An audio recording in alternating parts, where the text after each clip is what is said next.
The Hub Radio. All right, we are back live from the Hub. Hub City Dre, City Coco, DJ D Love on the ones and twos, and we have our guest of the moment in the building, man.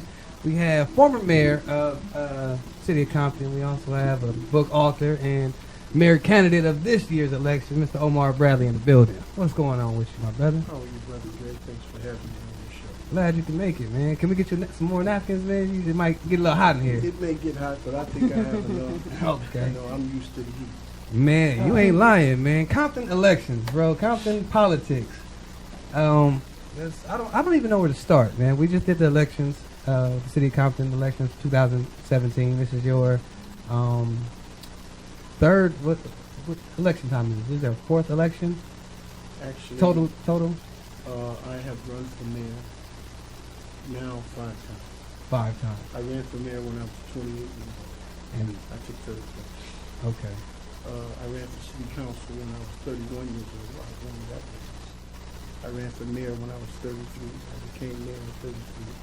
I ran for I mayor. know you was that young. Yeah. I ran for mayor when I was 41, and of course that election was against Eric Perry. We sued the city because we knew the election had been stolen.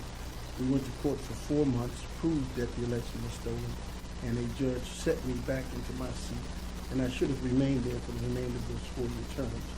But unfortunately, Mr. Perry, who is a district attorney, had many contacts in the legal system, and he used those contacts to obfuscate the law, which is 116-900, which says the person who is a judge as the winner of an election contest sits in that seat until the remainder of the term or until another court overturns that case. That did not happen with me. And in fact, the week that the Supreme Court was coming to California, to Los Angeles, to adjudicate my case based on constitutional issues, the district attorney's office indicted me. And then the court did not hear my case. Okay.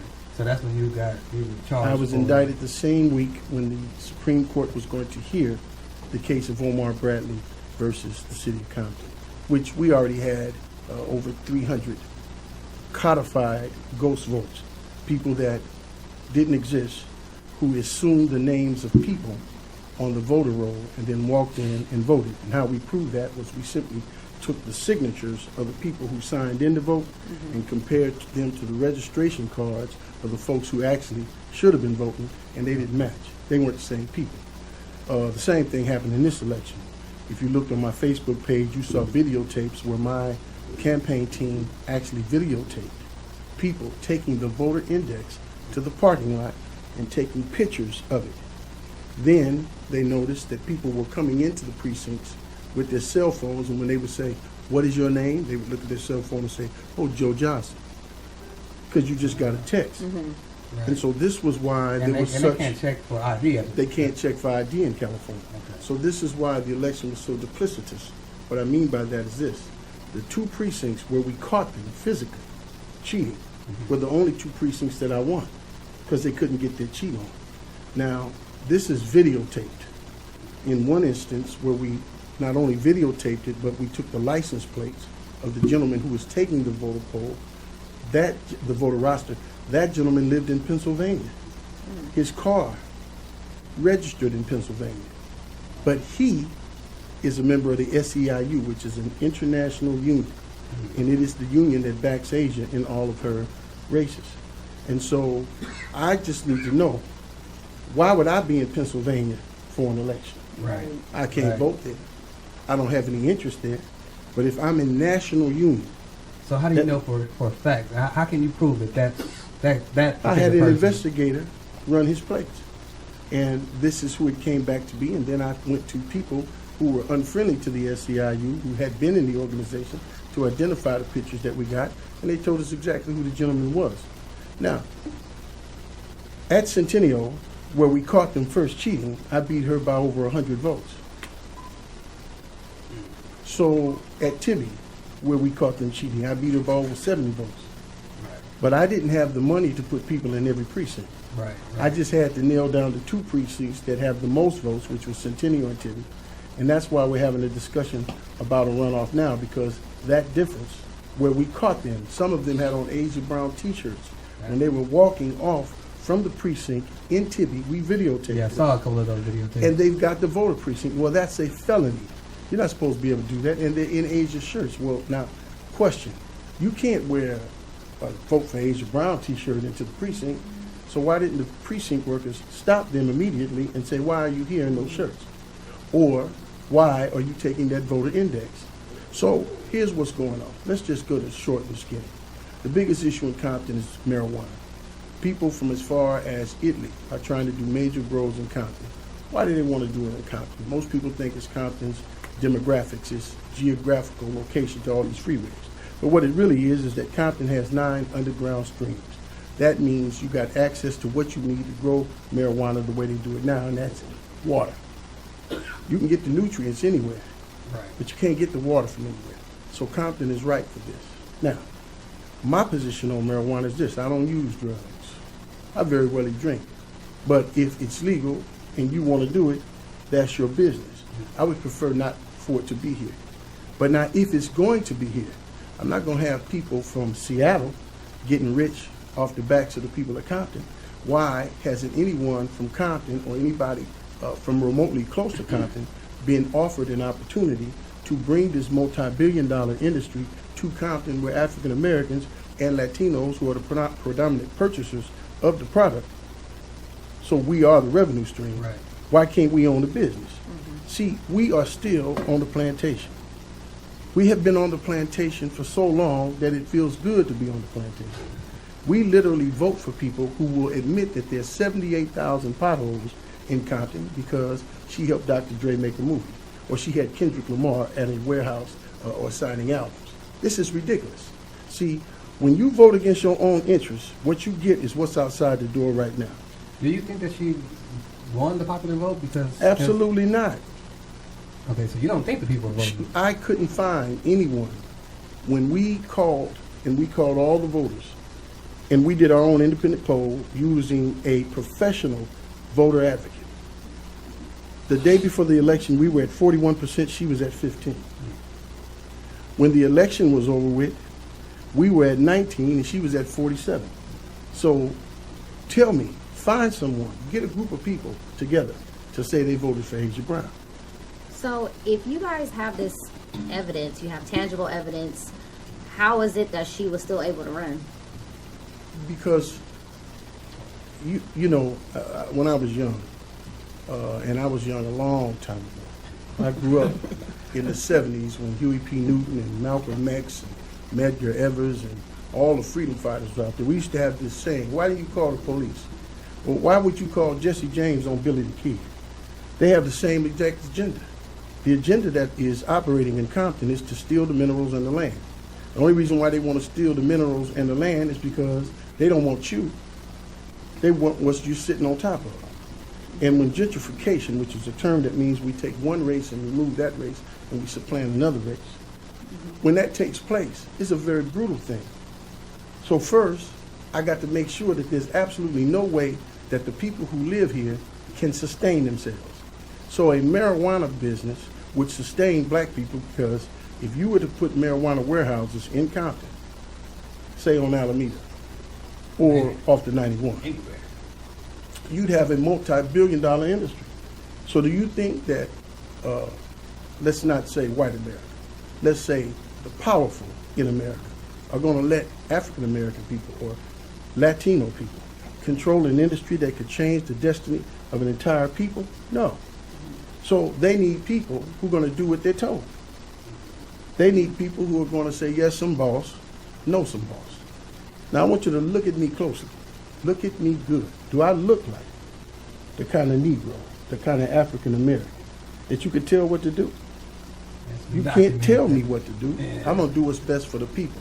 So what they do is they proliferate this lie. He's a gangster. I have a master's degree. As a matter of fact, I have 2 of them. I have a BA in English and one in communications. So did you label yourself as a gangster man? Absolutely not. Okay. They always say I said it. But you have to you understand. never said that. But this is what you have to understand. Every African American male who stood up against anything unjust in this system has been vilified. From Mike Tyson to Malcolm X, from Martin Luther King to Medgar Evers, from Michael Jackson to Bill Cosby. Every time an African American male stands out and stands up for the goals and needs of black people, you got to name him something. And so I just want to obfuscate just some rumors. Number one, I can't be put back in jail. They already put me in jail. They put me in jail. I went to jail for this community, and I went to prison for this community. And then 9 years after I'm out of jail, they say, oh, we tried you wrong after you destroyed my life. But you can't destroy my life because my life belongs to God. You can beat me, you can beat me, you can try to break me down, but you can't take away what God gave me. So I don't look like I'm broke, do I? No. I haven't had a job in 17 years. I don't look like I'm starving, do I? Because when God prospers a thing or a person, there's very little that a man can do unless that man becomes afraid of the threat of his enemies. So their new threat is, oh, we're going to put him in jail. You can't put me in jail. How you going to put, you already did that. There's a thing in this country called double jeopardy. So why they really taking me to court is so when I run for office, they can say, he's going to court, y'all. He may not be able to beat him there. Well, guess what? I'm going to stand up in the middle of a firestorm if I got to, and you're going to have to prove to me. You have to show me that you can stop me. So you can try again for something that you already been exonerated I don't think for. they're going to ever try me. Because you have to understand the circumstances of the accusations that was put against me. First of all, understand this. In 1999, in City Hall, I called the treasurer into my office with the city managers and the controller and a council person. And I said to him, your money figures are not right. Something's wrong with your money. He left that meeting and went to the DA's office and said, I kidnapped him.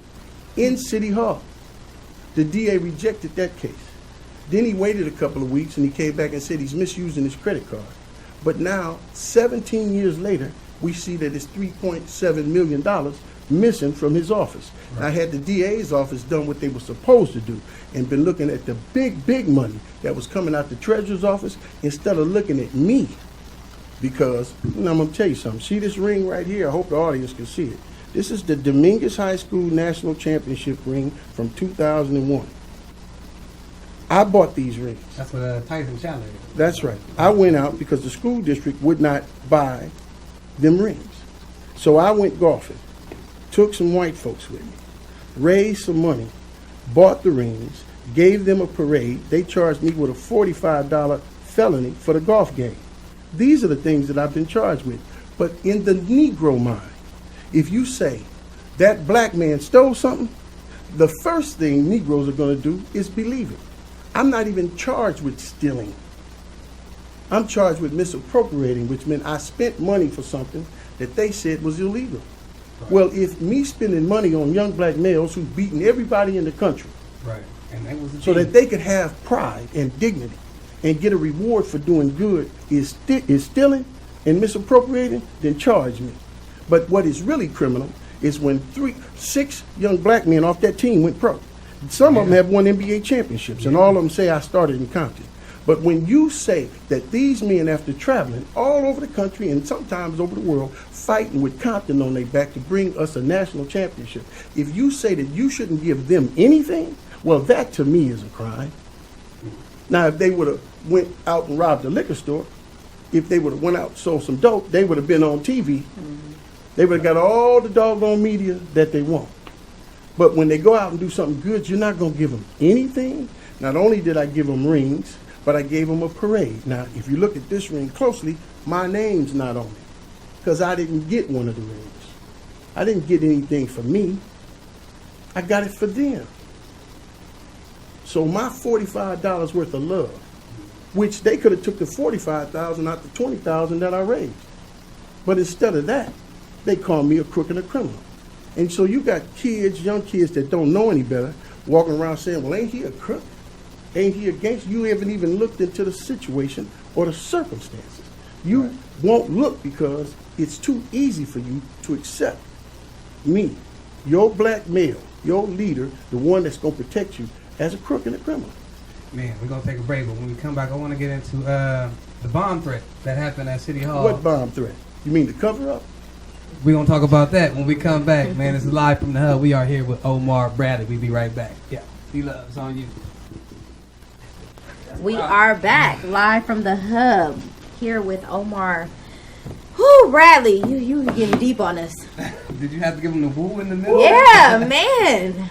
All right, where did we leave off? Well, I said we were going to go in. I wanted to ask you Oh, about the bomb. the bomb threat. Bomb. Now, I've never heard of a bomb threat in the city of Compton. I never known black people to blow up shit. I mean, anything, but... Their mama kitchen, that's about Yeah, it. that's about it. it.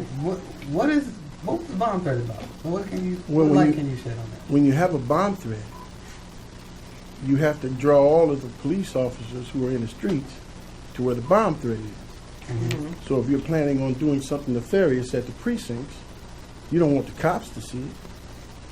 So you call in a bomb threat. When the cops come back to City Hall looking for the bomb, they don't see the real bomb that's going off in the election precincts where people are standing around taking pictures of the voter index and then texting those pictures of the names of people who have not voted back to a strategic location so that they can come in and assume the identity of Comptonites. That sounds pretty extreme. It just means it's practical. Now, let me let you know why we know it couldn't have been a bomb. The courthouse, which is next to City Hall, is 50 steps from City Hall. We've walked them off. So if there was a bomb at City Hall, wouldn't you have evacuated the courthouse? Where all the judges and the lawyers and Right. the post office So everything. is 36 steps from City Hall. This is a federal building. So if there was a bomb, wouldn't you have evacuated the post office? What you did is you evacuated the city clerk, so now she's not able to answer the myriad of calls that are coming in from citizens saying, I went to my precinct to vote. I've been voting at this precinct 50 years, and my name is not on the list. Right. Now, if your name is not on the list, you get to vote provisionally. That means your vote is going to be counted tomorrow. Well, those provisional ballots are going to sit at City Hall for now what has been almost 2 weeks. Yeah. So what happened to them in those 2 weeks? Secondly, if you look at the voter sleeve, when you vote, you get a ballot, you vote, you put your ballot in the sleeve because no one is supposed to see who you voted for. But if you looked at this ballot, there was one name who was number one sticking out of that sleeve. And that name was OmarBradley. So you could not only see my name, but you could see if people voted for me on that ballot. So now all you got to do is get rid of that ballot. But what do you have to do? You got to mark that ballot. And if you went to those precincts, you saw people working there either marking the ballot envelope pink or green. Now I know that pink wasn't me. You know that. So if it's got a green mark, it's Omar. And if you say to the election officials, this is illegal, they say, well, we didn't make the ballots. Yeah, but you've been using the same company that identified cheating back in 2001, and you won't get rid of them. You'll even remember, if you think back, that Councilperson Zarita had a vicious argument about using Martin and Chapman, who has been caught stealing elections before. So this is what Compton has to do. Compton has to wake up. Now, look, I love you. What do we do in a case like that? Because Well, going into the future, you guys like rap music. Get the first rap music ever made. The revolution will not be televised. See, when you want to have a revolution, it ain't going to be on television, and it ain't going to be on radio. You got to go to those precincts. You got to stand out there, and when you see people doing illegal stuff, you have to place them under citizen's arrest. You have to call the police, and you have to say, these people are cheating, and I want their ID. Now, you can't get their ID for voting, but you can ask that they show their ID if you think they voted illegally. And then the sheriff can see if that driver's license picture and name matches the person that they just voted for. And you might be able to see some of that June the 6th. They know I'm planning to make sure that no people from LA and Long Beach and Paramount and Downey all the way to Palos Verdes come into Compton and vote. One other thing. You are supposed to have people that work at the precincts who know the people that are coming in to vote because they're supposed to live in those neighborhoods. Yeah. But when you went to Compton precincts, you didn't see anybody from Compton. You might have saw one or two. from Compton who were actually in Compton watching the polls. So what you saw at the town hall meeting was a young lady come up who said in 2001 she and her mother went to vote, and the people that were at that precinct, they were from Compton. And she could not believe that her brother, who had been murdered 2 weeks ago, had voted. More importantly, that one of the ladies working the poll was at the funeral, who said, shh, don't say nothing. Feel me? Wow. So here's what black people are. And I just have to say this to you guys. I mean, and I don't mean no disrespect, but I'm your elder. You're going to have to stop playing all these games and stop bumping your head and wearing your pants beneath your butt and stop this bull crap and start taking your life and your future seriously. The only reason why we capable of doing the things that we do now is certain black men and women gave up their lives. They died. They never saw their kids again. They were shot in the back of the head, shot in the face, and put in jail so that you could have a radio show. They did this not so we could be cast off as a bunch of ne'er-do-wells and idiots and monkeys walking around with pants underneath our butt. They did this so we could shape a future to benefit our people. Okay, now with that said, it sounds at this point, I mean, even with us voting, it's not fair. Does our vote even count? Because if they're doing, if it's been foul play and nothing... Have you ever read the Constitution of the United States of America? No, I haven't. You need to read it. Because it says that if the people find that the government is corrupt, it is not only the right, but the duty of the people to abolish that government and establish a new one. So it seems like the system within Compton is just, it seems like it's pretty corrupt. There's a lot of shady things happening. So why do you want to be back in office after everything that you've been through with the city of Compton, going to jail, going to prison? They're trying to shame your name, gangster mayor. Why do you want to be the mayor of Compton again? Martin Luther King said, if a man has not found something that he is willing to die for, he is not fit to live. You willing to die for it? I will go in the hill with a gasoline jacket on to get the people of Compton out, because I wouldn't be here if it wasn't for people who are old now and people who have gone on and died now, who put their pennies down and gave up their time after school and on Saturdays to create and shape young men like me. See, the older people who came here first, who were called the N-word, older people who came to Compton who couldn't move on this side of Willowbrook, they put their money down and their time down and their energy down to produce OmarBradleys, people who knew what it cost to be leaders and to run a town that's either brown or black. They paid with their lives, their energy.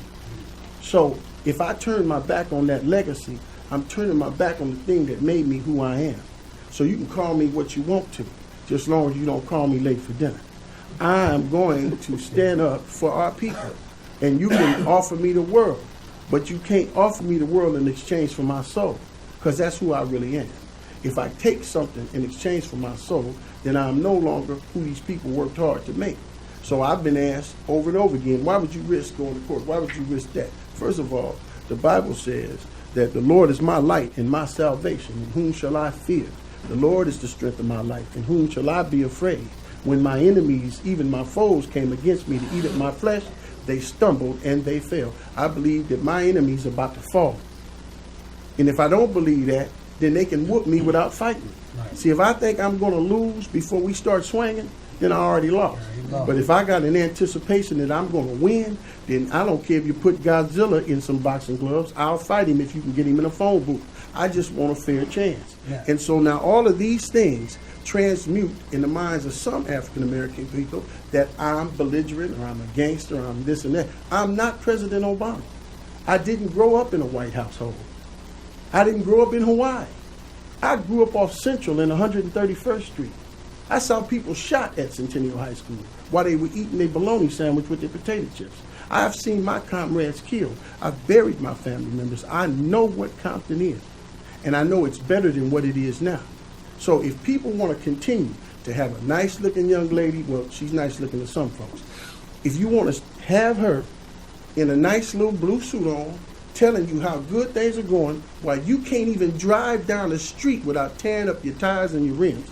You know, there need to be a class action lawsuit in Compton. The tires need to get up and revolt against this child. She has done nothing to make this town any better. She took credit for the year that we only had 3 homicides, but she wasn't there in 2001 when I had to stand up against 800 citizens who wanted to keep the Compton PD, when we were having 50 and 70 and 80 murders a year. If you having 60, 70, 80, 90 murders a year, and somebody comes in and says, look, we got to have a revolution, we got to have a change, of course, at that time, you're going to go against the change. But now, you see the benefits of what I did, where you had 3 murders, that's less than Carson, 3 murders, that's less than Norwalk, 3 murders, and then you got somebody who only been here 9 or 10 years saying she's the reason why that happened. When I sat in a jail cell, because I fought to make sure, even when the Compton PD promised me they would get rid of me, and they did. But remember this one thing, all goodbyes ain't gone. Sometimes when people leave, they come back. And that's what the story of Christ is all about. Faith will bring you back even from death. So I'm not from Compton, so I don't really know too much about Asia Brown, but from your perspective, you're from Compton. Has she done a lot of good for the city? Oh, you want to bring that my way? Yeah. Listen, I think that a lot of good things have happened in the city of Compton. Is she responsible for that? I can't personally say that she's responsible for it. If I could jump in, at the first forum we had, this young lady said in front of 400 or 500 people that Compton had not had a new building built in 30 years. She was standing in a building that had only been built 4 years ago by Eric Perry. But she can't give Eric any credit, and she can't give me any credit, because she was not in Compton when we were mayor. Is she from Compton? Absolutely not. She's from Pasadena. And this is the interesting thing, and I'm not trying to advocate for or against her capacities. It's the direction that I'm against. You give the State of the Union address. At City Hall, you sell tickets to rich business people who eat stuffed chicken and shrimp and wine. Then the citizens of Compton who don't have the money go to Compton College Gym and get a hot dog and a bag of potato chips. See, you show me better than you can tell me what you think about me. Okay. See, people that are not from here can get treated like kings and queens if they got a little money in their pocket. So you use the city facilities to have this fundraiser, and then after you have used the city's money to print, the city's TV cameras, the city's building, all of that, you take the money that you raised, and instead of giving it back to the people, you give it to your husband's business. This is ridiculous. And the fact that anybody voted for her is a surprise to me, because you can't find 10 people any place at one time that are from Compton that will say, we voted for her. But you have powers on the outside that don't want to see a guy like me. They don't want to hear me. They don't want to hear me quote Malcolm. They don't want to hear me quote Mao. They don't want to hear young black men look at me and say, okay, that's the man. Now let me switch lanes real quick. Going into this runoff, it's going to be you versus Asia. Some people have decided they're not going to vote. They don't want her in office, and you can say it. And they don't trust you. Okay, that's fine. Then they can keep driving down these streets just the way they are, because that's just what's going to happen. Listen to me, man. In the treasurer's office, I have the FBI report. When this guy started stealing, he started stealing in 1994. He admitted to that. Right. But the FBI and we're talking about the Galvan, not the councilman, the guy that worked in the deputy treasurer. Right, the one that got arrested for $3.7 million. But it's way more than that. Okay. So he confessed to the sheriffs that he started stealing in 94. In 99, I called the treasurer on the money ain't right. Money ain't right. He go to the DA. The DA don't come after me because they think I'm a bad man or he spent some money to get the kids some rings. No. A real black man in America nowadays is a rare thing. I'm talking about a real black man. Somebody that if you talk nice to him and be nice to him, they're going to be nice to you. But if you cross me, I got to deal with you. Do you understand? I don't look like Don Lemon. I don't look like the people you see on TV, CNN and all that. I look like the cat down the street from you, who lifts weights in his garage, who hits a heavy bag, who is not afraid. So they don't want you seeing me and saying, man, I want to be like that cat. I mean, that cat, he's different than what I see. So, I walk Compton, I go in the Nutty Block, I go into Fruit Town, I go to Campanella, I go anywhere I want to, and nobody says boo to me. Because I don't need to pull a gun out, I don't need a knife. If you willing, if you want to do something to me, I'm 60 years old and I can handle my own business. So they don't want you to have that image. They don't want you to, they want you rolling around here thinking, you're a thug and, and so here I am with a master's degree, an honorary PhD, and the only thing they can say to you about me is that I'm a gangster. Because they don't want the image of the real black man in front of the young black man. They want you to think that if I end up being like Tupac or Dr. Dre or all of these people that you real. But that ain't real, man. I knew every one of those dudes. I knew every one of them. Dre, Tupac, Q, Ren, Yella, knew them all. Look at Easy's video and see who's on top at that church eulogizing. I was just going to ask, because I read something on Wikipedia. You and Eazy-E had a little Because Eazy-E wanted to do a video showing black women's breasts. And I told him, you're not going to do black women like that. That was in the city council. That's right. And I took him in my office for 9 hours, and when he came out of there, he was no longer the Eazy you heard on those records. Because I enlightened him, and I explained to him that the highest order and purpose of the black man is to defend the black woman. Because that's where your babies are going to come from. If you destroy her and destroy her image, then your children will grow up looking at mama who looks like somebody that's walking Long Beach Boulevard. And then if they see that and they believe that's what it is, then that's what they'll grow up and aspire to do. So when I got through with Easy, he didn't use the word B-T-C-H anymore. He stopped using the word N-I-G-G-A. But I spent time with him. And from that point on, what year was that? Easy was a target. I think it was 1995.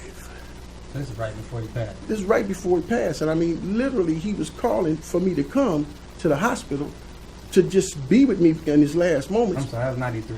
Whatever it was right after the ride. So the ride was 92, it was 93.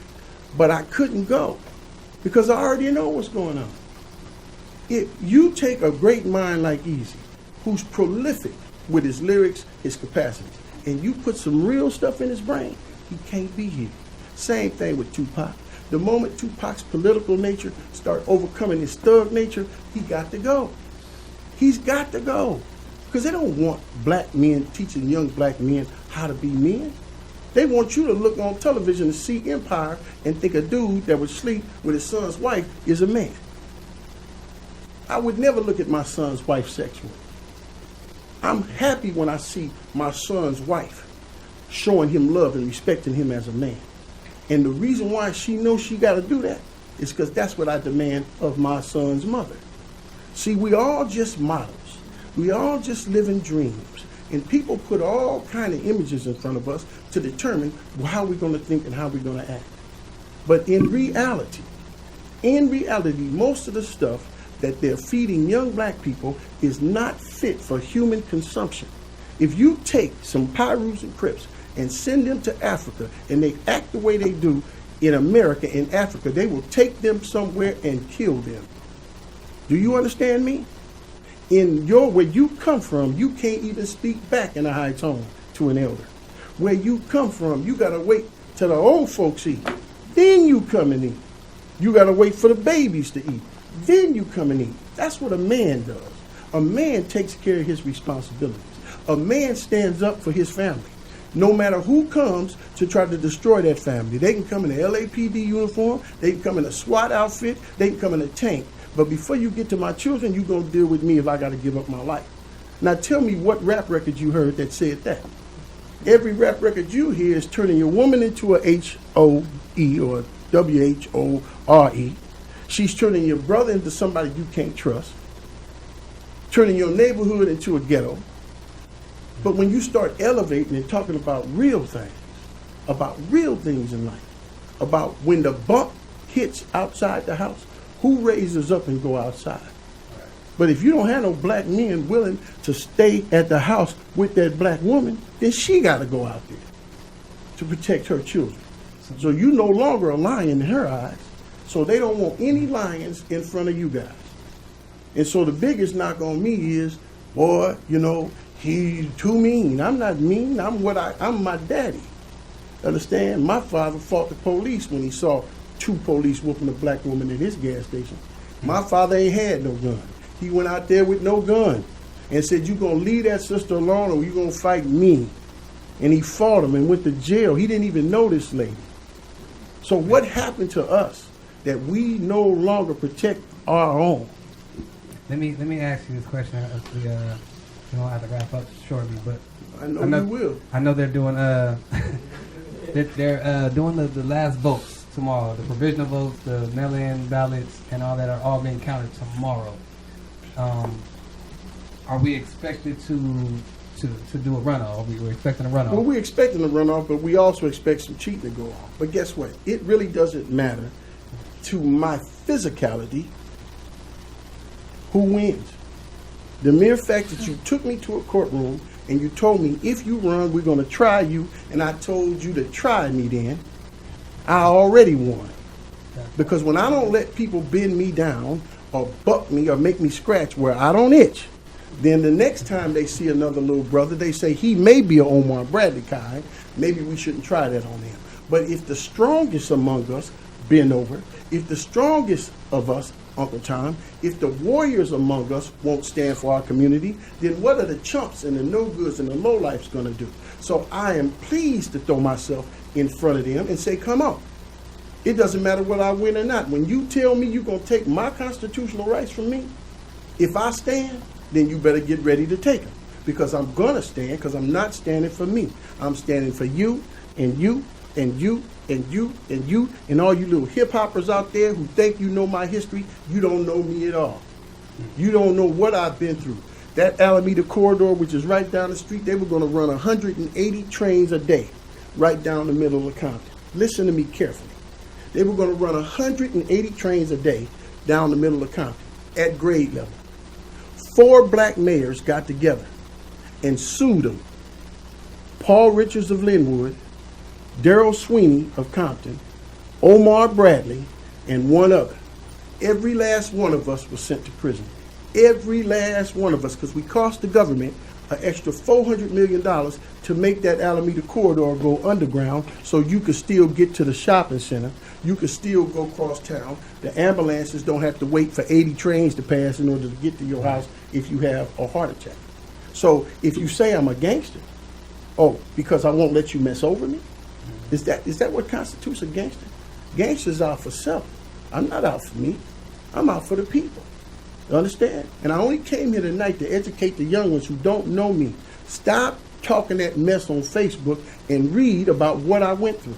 I caught the Compton PD with 180 kilos of cocaine that they should have destroyed 10 years ago. And I asked them, why haven't you destroyed this dope? I already know you're recycling it back in the neighborhood because you're trying to destroy this community. They just trying to get paid. They trying to get paid. We sitting up here looking at burn orders that say that the dope is already burnt and it's still sitting there. But it ain't just sitting there. It's all in the hood. So I could have laid down and said, well, leave the Compton police in place. Just, come on, man. Yeah, man, I don't want to go up against the police. I mean, they got judges and they got DAs and they got prosecutors. They'll send you to prison. Man, just let these young black boys smoke cocaine. Let's just let these little sisters be strawberries. I mean, why should I care? But I went up against a 136-man police department to make sure that dope didn't get to your children and your children's children. I went up against them because in 1999, there was 86 homicides in Compton. How many is it now? 12? You know how many it's been this year? Less than 4. Right. And everybody that's been killed this year has been killed by somebody they know. So you can't stop that kind of murder. But just some wackos out of the west side going and riding on some treetops or going to ride on some fruit town, that stuff's over with. Because they already know you drive by somebody and shoot somebody now, you ain't getting back to the house. Because the sheriffs are coming. It's too many cameras. So, all right, now, now, June is going to be a runoff. What do you want us to know for June? For the runoff? Follow your heart. You know, remember the Fruit Loops commercial? You too young. Follow your nose, whatever it goes. That, man. You can't say I'm up there. Yeah, okay, well then follow your nose. Yeah, okay. If you want to keep on having all these potholes, if you want let me tell you the difference between her and me. She starts programs to assist black men and brown men on getting a job. I hire brown men and black men. I don't assist you. I said, come on, you want to work? We got plenty of trees to trim. We got plenty of potholes to fill. We got plenty of grass to get up. We got plenty of trash to put in the trash cans. And anybody can do that work. Anybody that want to get up in the morning and hustle, when I'm in office, they're going to be able to get up and work. Because the town has to be clean. You know, when people come through Compton, they say, dang, what happened when I crossed into Paramount? But when I go to Gardena, it was just raggedy, and as soon as I get somewhere else, it's clean. Well, how come you can't clean it up here? You want to know why? You too busy posing for newspaper at magazines and being on television shows to do the job that we elected you to do. But you can't do that job because you are under control of Mark Ridley Thomas, the supervisor of the 2nd District. He put you in office. He used union muscle to do it. And what's standing between them and Compton is me and the people. So the people are going to be out at those polls. We're going to make sure that if you vote in Compton, you live in Compton, you registered in Compton. And if something terrible has to happen, then remember this. Every time they show you a picture of George Washington or Thomas Jefferson, they never show you the pictures of them shooting up the British, do they? No. But that's what they did, didn't they? They took the oppressors and they got them out of town. The same ones that said 7 years ago, our forefathers, all that stuff, boy, them were some riders. Yeah. They rode for America. They preserved the Union.